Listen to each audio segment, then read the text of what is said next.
Dan inilah kebahagiaan Vena Melinda bisa kembali merawat seorang bayi dalam kehidupannya.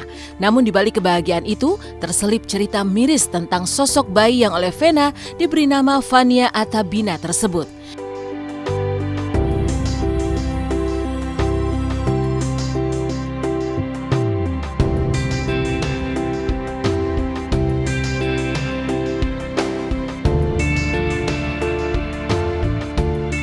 Ya, Vania adalah bayi malang yang diduga sengaja dibuang ibunya di toilet masjid sebuah rumah sakit di kawasan Ciputat, Tangerang Selatan pada bulan Oktober lalu. Saat ditemukan di lantai toilet, Vania yang lahir prematur baru berumur sehari terbungkus jaket milik ibunya. Bercak-bercak darah pun masih tampak membekas, sementara tali pusat pun masih melekat di tubuh Vania yang berat badannya hanya 1,7 kg saat pertama kali ditemukan oleh pengurus masjid. Dan setelah sempat membesuk di rumah sakit, hati dan naluri Vena sebagai seorang ibu langsung tergerak untuk menjadi orang tua asuh bagi bayi perempuan yang malang tersebut. Halo pemirsa, ketemu lagi sama Vania Atabina. Sekarang aku baru minum susu, mau ganti baju. Ikutin ya pemirsa ya. Tuh.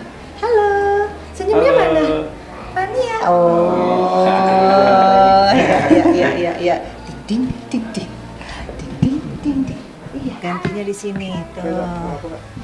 Pakai bantal ya, soalnya baru mimi cucu. Supaya nggak gumoh, iya. Oh, ini kok rame sekali nih. Iya. Oh, mulet ya. Oh iya, aku udah gendut. Udah terlalu gendut, Mama. Iya. Aku masuk tim. Oh. Orang-orang aku kentutin ya. Ya. Aduh, perut lagi. Aduh, aku masuk angin ini, Mama. Aduh. Ini tanganku. Oh, selalu dia bangun tuh jam 1.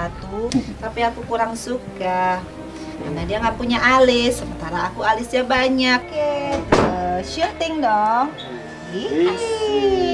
Vania, hey. Merawat Vania, nyusuin, mandiin, berjemur. Aduh, pokoknya seneng banget deh. Vania diketemukan di kamar mandi masjid gitu. Terus udah gitu tanggal 17 September kalau nggak salah di hari Sabtu itu saya baru bangun tidur, terus nggak tahu ya baca-baca media online, tiba-tiba adalah berita seorang bayi perempuan ditaruh di kamar mandi masjid. Ceritain sama mama itu Vania ditemukannya tuh di sebuah kamar mandi di masjid dan kondisinya tuh dibalut gitu sama jaket ibunya dan ari-arinya tuh masih nempel, jadi ditaruh di ujung deket pintu dan untungnya itu pas maghrib dia lagi nangis dan ditemukan sama penjaga masjid itu, karena kalau enggak kan bisa aja kalau dia misalnya kena air kedinginan atau misalnya udah malam hari gimana kan kita nggak tahu binatang yang lewat atau apa kan, kasihan.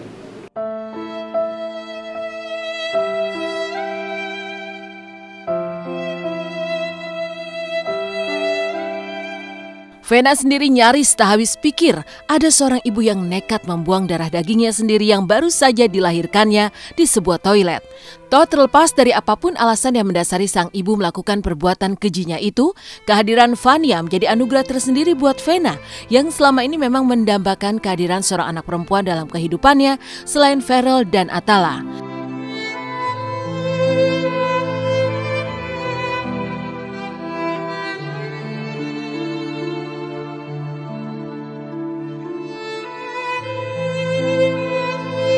Tapi benarkah 2 minggu sebelum Vania ditemukan di lantai toilet, Vena bermimpi didatangi bayi yang menyerupai Vania?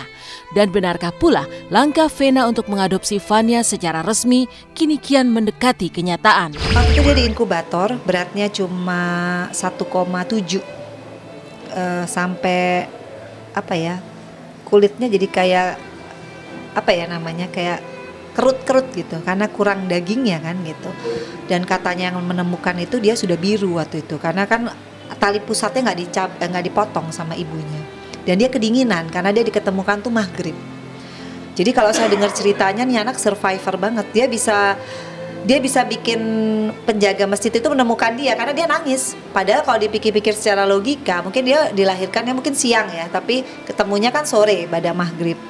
Bagaimana anak sekecil itu udah prematur bisa bertahan dan masih bisa nangis. Tapi lucunya 2 minggu sebelum kejadian saya ketemu Fania ini, saya mimpi saya didatengin bayi. Memang 80% lah. Tinggal 20%-nya adalah penetapan aja. Tapi 80% ya saya udah nggak ada saingan lagi karena boleh dibilang kan tidak ada lagi calon orang tua asuh yang seserius saya. Sampai saya orang pertama yang ngumpulin surat-surat administrasi, Mas. Dalam waktu 3 hari saya ngumpulin surat SKCK lah, surat bebas narkoba, surat tes psikologis, tes kandungan, wah semua deh banyak banget gitu. Ya seneng lah karena itu hal yang sangat mulia yang dilakukan mama, dan seneng juga bisa punya adik perempuan akhirnya sekarang. Untuk anakku Fania Atabina, harapannya mama adalah nanti Fania bisa menjadi anak yang soleha karena itu adalah dasar ya, punya karakter dan yang pasti berguna bagi nusa dan bangsa. Kalau bisa jadi DPR juga kayak mama.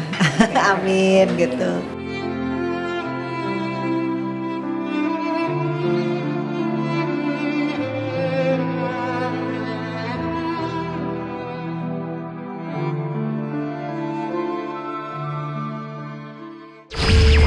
Demikian pemirsa kabar terkini, terpercaya, teraktual yang kami sajikan hari ini. Terus saksikan Intens pukul 9 waktu Indonesia Barat hanya di RCTI. Oh Tuhan, ku cinta dia, ku sayang dia, rindu dia, inginkan dia. Utuhkanlah rasa cinta di hatiku hanya padanya, untuk dia.